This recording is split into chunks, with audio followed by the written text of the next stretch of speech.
Part 3, Chapter 1. Raskolnikov got up and sat down on the sofa. He waved his hand weakly to Razumikhin to cut short the flow of warm and incoherent consolations he was addressing to his mother and sister, took them both by the hand, and for a minute or two gazed from one to the other without speaking. His mother was alarmed by his expression.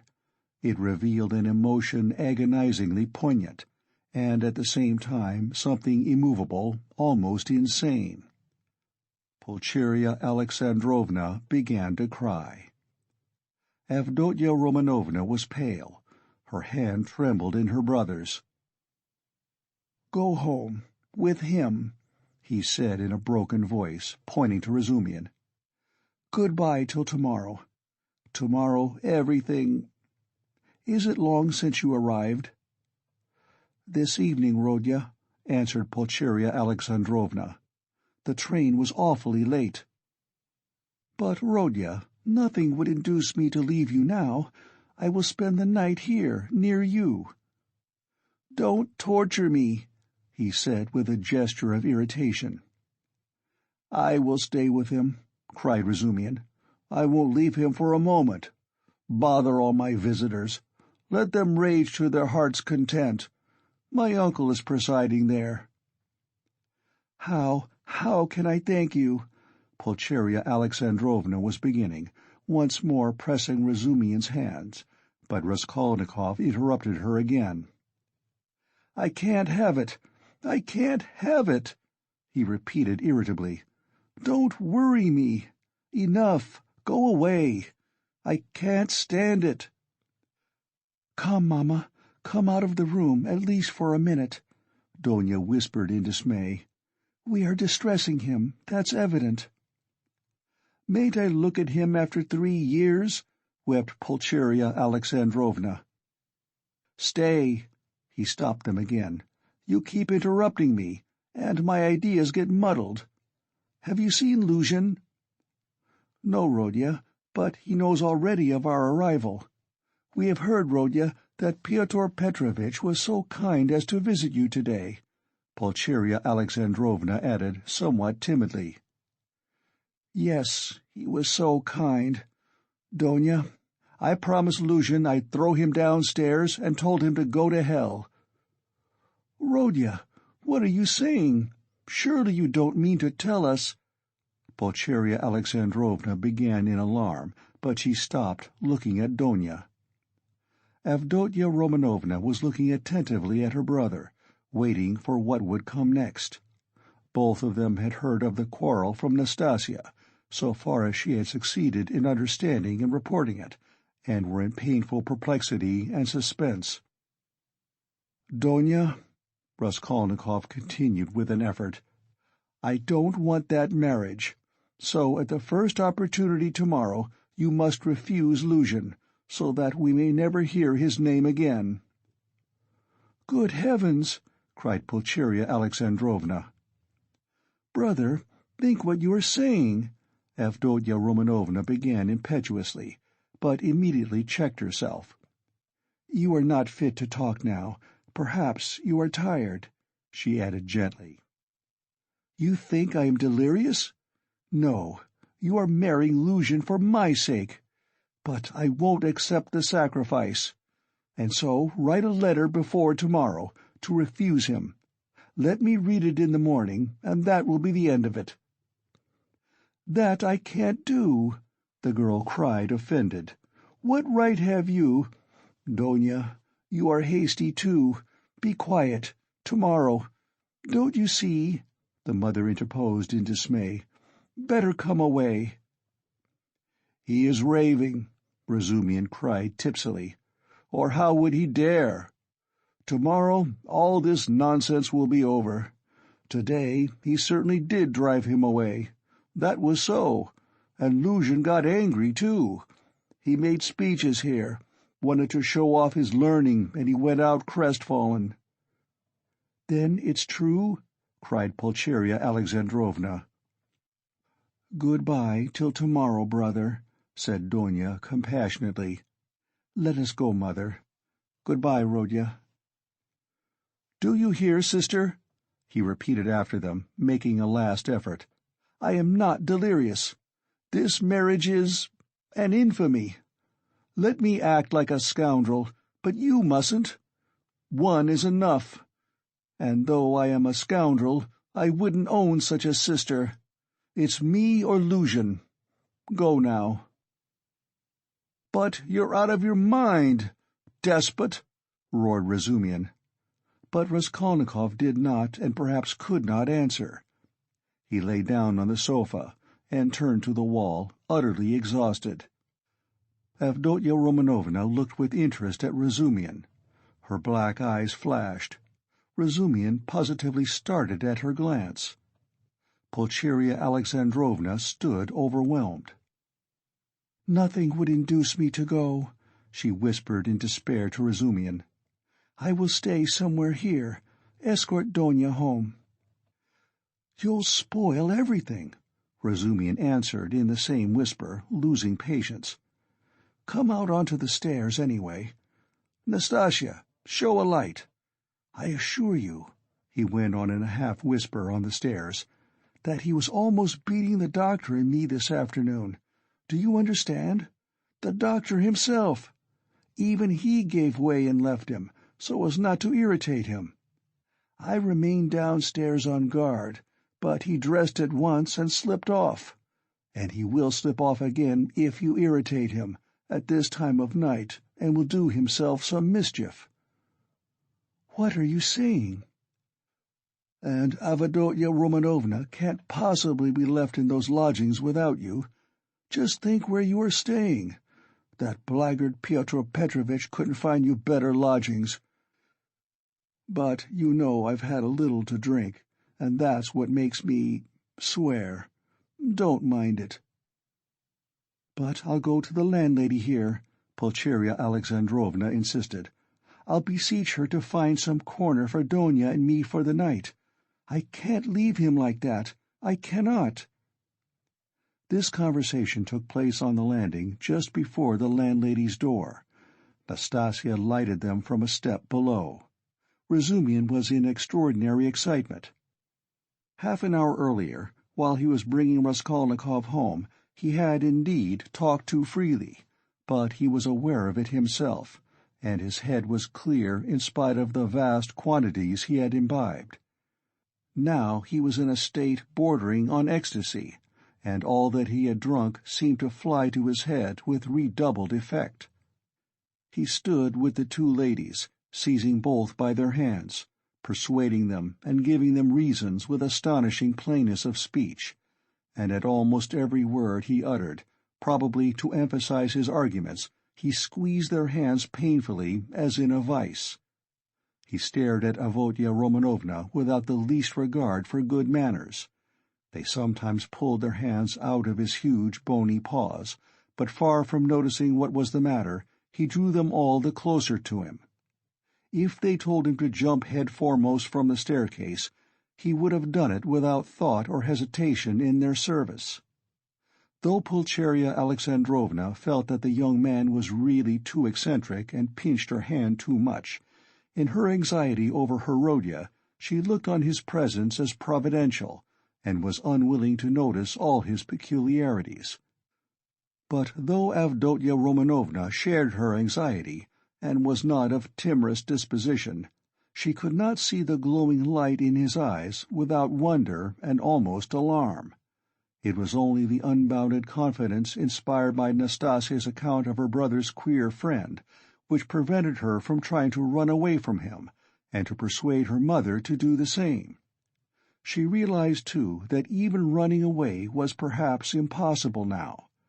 10 minutes later, however, she was considerably reassured. It was characteristic of Razumikhin that he showed his true nature at once, whatever mood he might be in, so that people quickly saw the sort of man they had to deal with. "You can't go to the landlady? That's perfect nonsense!" he cried. "If you stay, though you are his mother, you'll drive him to a frenzy, and then goodness knows what will happen. Listen, I'll tell you what I'll do. Nastasia will stay with him now, and I'll conduct you both home. You can't be in the streets alone. Petersburg is an awful place in that way. But no matter. Then I'll run straight back here, and a quarter of an hour later, on my word of honor, I'll bring you news how he is, whether he is asleep and all that. Then listen. Then I'll run home in a twinkling. I've a lot of friends there, all drunk. I'll fetch Zosimov. That's the doctor who's looking after him. He is there too, but he is not drunk. He is not drunk. He is never drunk. I'll drag him to Rodya, and then to you, so that you'll get 2 reports in the hour. From the doctor, you understand. From the doctor himself. That's a very different thing from my account of him. If there's anything wrong, I swear I'll bring you here myself. But if it's all right, you go to bed. And I'll spend the night here in the passage. He won't hear me, and I'll tell Zosimov to sleep at the landlady's, to be at hand. Which is better for him, you or the doctor? So come home then. But the landlady is out of the question. It's all right for me, but it's out of the question for you. She wouldn't take you, for she's a fool. She'd be jealous on my account of Avdotya Romanovna, and of you too, if you want to know. Of Avdotya Romanovna, certainly.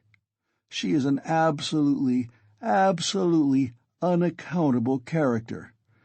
But I am a fool too. No matter. Come along. Do you trust me? Come, do you trust me or not?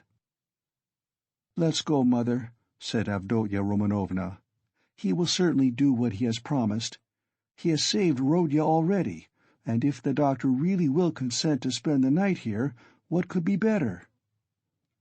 You see, you understand me, because you are an angel, Razumikhin cried in ecstasy. Let us go. Nastasya, fly upstairs and sit with him with a light. I'll come in a quarter of an hour. Though Pulcheria Alexandrovna was not perfectly convinced, she made no further resistance. Razumikhin gave an arm to each and drew them down the stairs. He still made her uneasy, as though he was competent and good-natured. Was he capable of carrying out his promise? He seemed in such a condition. "Ah, I see you think I am in such a condition," Razumikhin broke in upon her thoughts, guessing them as he strolled along the pavement with huge steps, so that the 2 ladies could hardly keep up with him, a fact he did not observe, however. "Nonsense! That is, I am drunk like a fool, but that's not it. I am not drunk from wine. It's seeing you has turned my head. But don't mind me. Don't take any notice. I am talking nonsense. I am not worthy of you. I am utterly unworthy of you.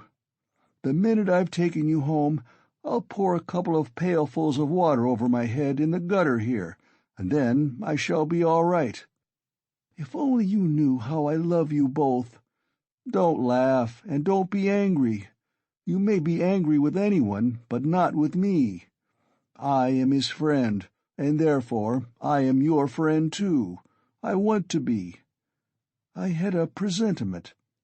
Last year there was a moment, though it wasn't a presentiment really, for you seem to have fallen from heaven.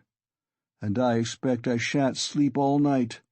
Zosimov was afraid a little time ago that he would go mad. That's why he mustn't be irritated." "What did you say?" cried the mother. "Did the doctor really say that?" asked Avdotya Romanovna, alarmed. "Yes, but it's not so. Not a bit of it. He gave him some medicine, a powder. I saw it, and then you're coming here.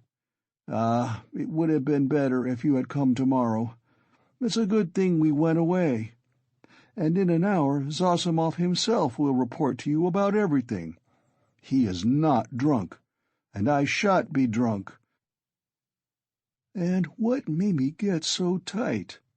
Because they got me into an argument, damn them.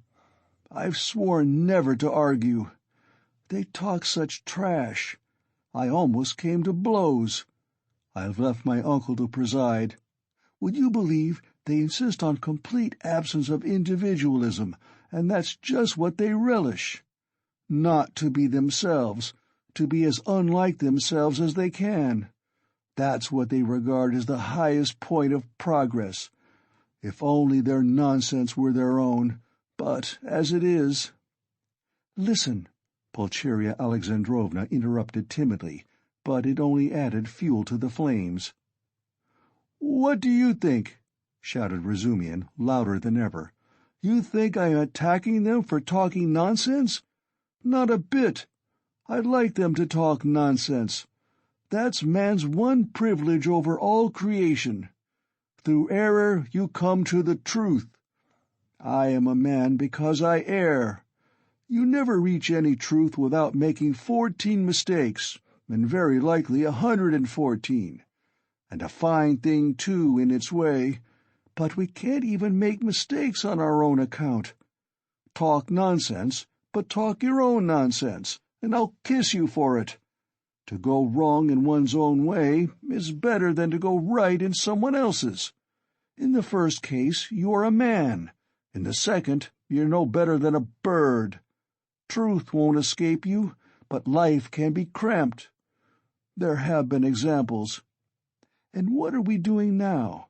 In science, development, thought, invention, ideals, aims, liberalism, judgment, experience, and everything, we are still in the preparatory class at school. We prefer to live on other people's ideas. It's what we are used to. Am I right? Am I right?" cried Razumikhin, pressing and shaking the two ladies' hands. "Oh, mercy, I do not know," cried poor Pulcheria Alexandrovna. "Yes, yes, though I don't agree with you in everything," added Avdotya Romanovna earnestly, and at once uttered a cry, for he squeezed her hand so painfully.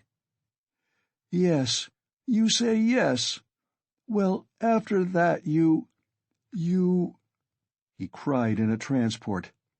"You are a fount of goodness, purity, sense, and perfection. Give me your hand. You give me yours, too. I want to kiss your hands, here at once, on my knees." And he fell on his knees on the pavement, fortunately at that time deserted. "Leave off, I entreat you. What are you doing?"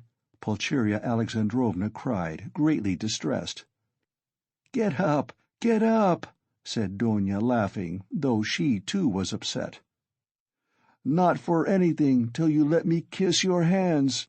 That's it. Enough. I get up and we'll go on. I am a luckless fool. I am unworthy of you, and drunk. And I am ashamed. I am not worthy to love you, but to do homage to you is the duty of every man who is not a perfect beast. And I've done homage. Here are your lodgings, and for that alone Rodya was right in driving your Pyotr Petrovitch away. How dare he? How dare he put you in such lodgings? It's a scandal. Do you know the sort of people they take in here? And you his betrothed. You are his betrothed? Yes, well then, I'll tell you, your fiancé is a scoundrel." "Excuse me, Mr. Razumikhin, you are forgetting—" Pulcheria Alexandrovna was beginning. Yes, you are right. I did forget myself. I am ashamed of it." Razumikhin made haste to apologize. But you can't be angry with me for speaking so, for I speak sincerely, and not because— that would be disgraceful. In fact, not because I'm in— well, anyway, I won't say why, I daren't. But we all saw today when he came in that man is not of our sort. Not because he had his hair curled at the barber's, not because he was in such a hurry to show his wit, but because he is a spy, a speculator, because he is a skinflint and a buffoon. That's evident. Do you think him clever? No, he is a fool, a fool. And is he a match for you? Good heavens! Do you see, ladies?" He stopped suddenly on the way upstairs to their rooms. "Though all my friends there are drunk, yet they are all honest, and though we do talk a lot of trash, and I do too, yet we shall talk our way to the truth at last, for we are on the right path, while Pyotr Petrovitch is not on the right path. Though I've been calling them all sorts of names just now, I do respect them all. Though I don't respect Zametov. I like him, for he is a puppy, and that bullock Zosimov because he is an honest man and knows his work. But enough, it's all said and forgiven. Is it forgiven? Well then, let's go on. I know this corridor, I've been here. There was a scandal here at number 3.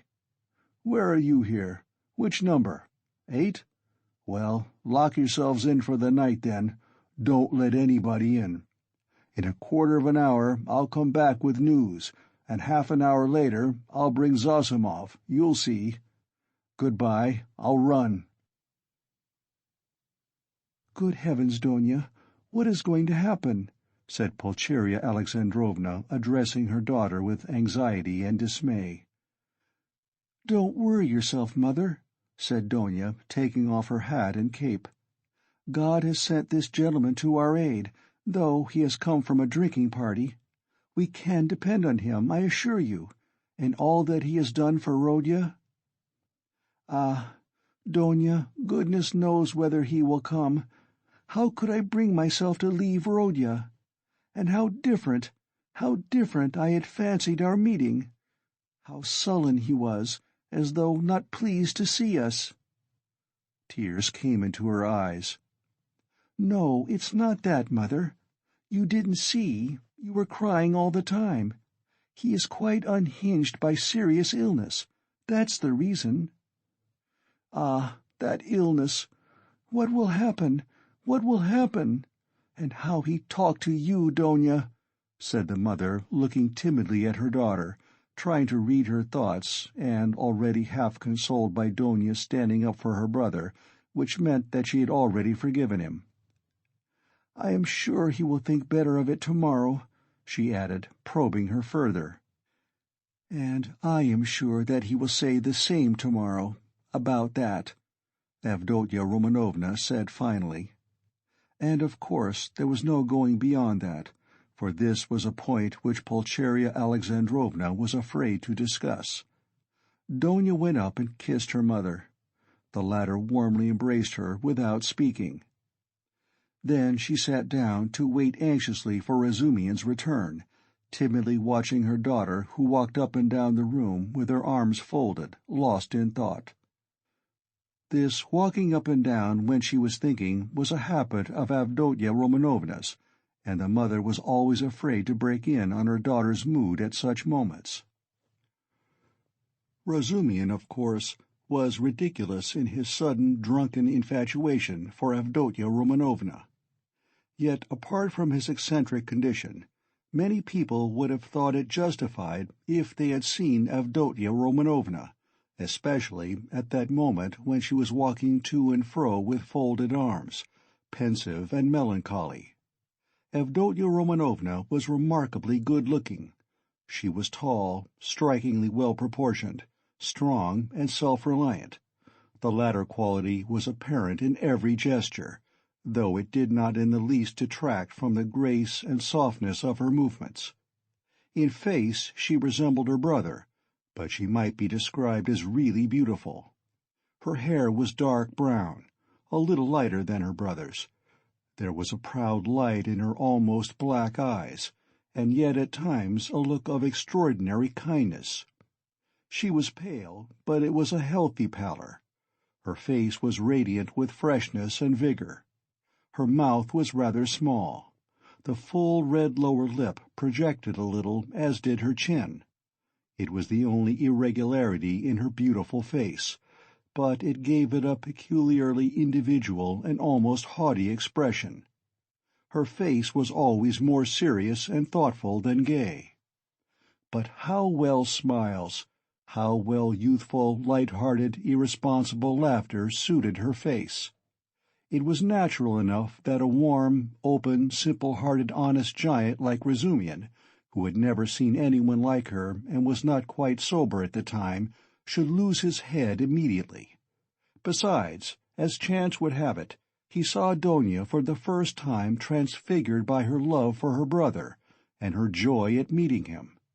Afterwards, he saw her lower lip quiver with indignation at her brother's insolent, cruel, and ungrateful words, and his fate was sealed. He had spoken the truth, moreover, when he blurted out in his drunken talk on the stairs that Praskovya Pavlovna, Raskolnikov's eccentric landlady, would be jealous of Pulcheria Alexandrovna as well as of Avdotya Romanovna on his account. Although Pulcheria Alexandrovna was 43, her face still retained traces of her former beauty. She looked much younger than her age, indeed, which is almost always the case with women who retain serenity of spirit, sensitiveness, and pure, sincere warmth of heart to old age. We may add in parenthesis that to preserve all this is the only means of retaining beauty to old age. Her hair had begun to grow gray and thin. There had long been little crow's-foot wrinkles around her eyes. Her cheeks were hollow and sunken from anxiety and grief, and yet it was a handsome face. She was Donia over again, 20 years older, but without the projecting under lip. Pulcheria Alexandrovna was emotional, but not sentimental, timid and yielding, but only to a certain point. She could give way and accept a great deal even of what was contrary to her convictions, but there was a certain barrier fixed by honesty, principle, and the deepest convictions which nothing would induce her to cross. Exactly 20 minutes after Razumikhin's departure, there came 2 subdued but hurried knocks at the door. He had come back. "I won't come in. I haven't time," he hastened to say when the door was opened. "He sleeps like a top, soundly, quietly, and God grant he may sleep 10 hours. Nastasia's with him. I told her not to leave till I came. Now I am fetching Zosimov. He will report to you, and then you'd better turn in. I can see you are too tired to do anything." And he ran off down the corridor. "What a very competent and devoted young man!" cried Pulcheria Alexandrovna, exceedingly delighted. "He seems a splendid person," Avdotya Romanovna replied with some warmth, resuming her walk up and down the room.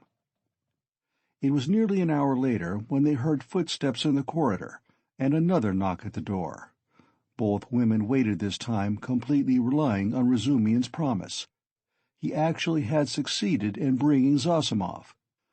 Zosimov had agreed at once to desert the drinking party to go to Raskolnikov's, but he came reluctantly and with the greatest suspicion to see the ladies, mistrusting Razumikhin in his exhilarated condition. But his vanity was at once reassured and flattered. He saw that they were really expecting him as an oracle. He stayed just 10 minutes, and succeeded in completely convincing and comforting Pulcheria Alexandrovna. He spoke with marked sympathy, but with the reserve and extreme seriousness of a young doctor at an important consultation. He did not utter a word on any other subject, and did not display the slightest desire to enter into more personal relations with the 2 ladies. Remarking at his first entrance the dazzling beauty of Avdotya Romanovna, he endeavored not to notice her at all during his visit, and addressed himself solely to Pulcheria Alexandrovna. All this gave him extraordinary inward satisfaction. He declared that he thought the invalid at this moment going on very satisfactorily. According to his observations, the patient's illness was due partly to his unfortunate material surroundings during the last few months, but it had partly also a moral origin. Was, so to speak, the product of several material and moral influences, anxieties, apprehensions, troubles, certain ideas, and so on. Noticing stealthily that Avdotya Romanovna was following his words with close attention, Zosimov allowed himself to enlarge on this theme. On Pulcheria Alexandrovna's anxiously and timidly inquiring as to some suspicion of insanity, he replied with a composed and candid smile that his words had been exaggerated, that certainly the patient had some fixed idea, something approaching a monomania.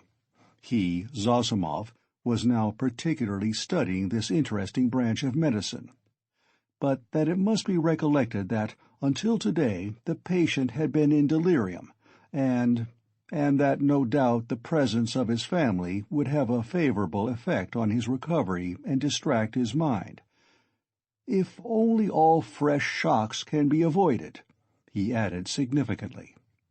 Then he got up, took leave with an impressive and affable bow, while blessings, warm gratitude, and entreaties were showered upon him, and Avdotya Romanovna spontaneously offered her hand to him. He went out exceedingly pleased with his visit, and still more so with himself. "We'll talk tomorrow. Go to bed at once," Razumikhin said in conclusion, following Zosimov out. "I'll be with you tomorrow morning as early as possible with my report." "That's a fetching little girl, Avdotya Romanovna," remarked Zosimov, almost licking his lips as they both came out into the street. "Fetching? You said fetching?" roared Razumikhin, and he flew at Zosimov and seized him by the throat. "If you ever dare! Do you understand? Do you understand?" he shouted, shaking him by the collar and squeezing him against the wall. "Do you hear?" "Let me go, you drunken devil," said Zosimov, struggling, and when he had let him go, he stared at him and went off into a sudden guffaw. Razumikhin stood facing him in gloomy and earnest reflection. "Of course, I am an ass," he observed, somber as a storm cloud. "But still, you are another." "No, brother, not at all such another. I am not dreaming of any folly."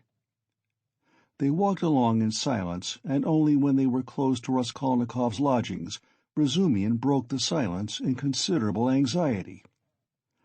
"Listen," he said, "you're a first-rate fellow, but among your other failings, you're a loose fish.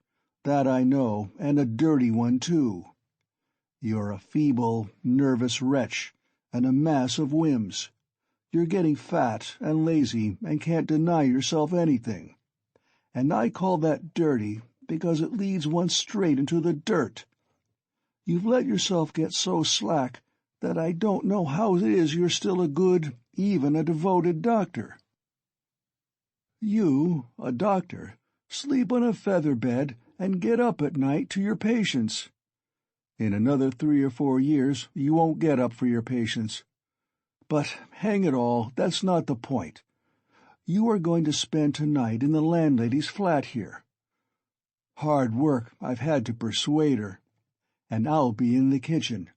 So here's a chance for you to get to know her better. It's not what you think. There's not a trace of anything of the sort, brother." "But I don't think." "Here you have modesty, brother, silence, bashfulness, a savage virtue, and yet she's sighing and melting like wax, simply melting. Save me from her, by all that's unholy. She's most prepossessing. I'll repay you. I'll do anything." Zosimov laughed more violently than ever. "Well, you are smitten. But what am I to do with her?" "It won't be much trouble, I assure you. Talk any rot you like to her, as long as you sit by her and talk. You're a doctor, too. Try curing her of something. I swear you won't regret it. She has a piano, and you know, I strum a little. I have a song there, a genuine Russian one. I shed hot tears. She likes the genuine article. And well, it all began with that song. Now you're a regular performer, a maître, a Rubinstein. I assure you, you won't regret it. But have you made her some promise? Something signed? A promise of marriage, perhaps? Nothing, nothing, absolutely nothing of the kind. Besides, she is not that sort at all. Chebarov tried that. Well then, drop her. But I can't drop her like that. Why can't you? Well, I can't. That's all about it.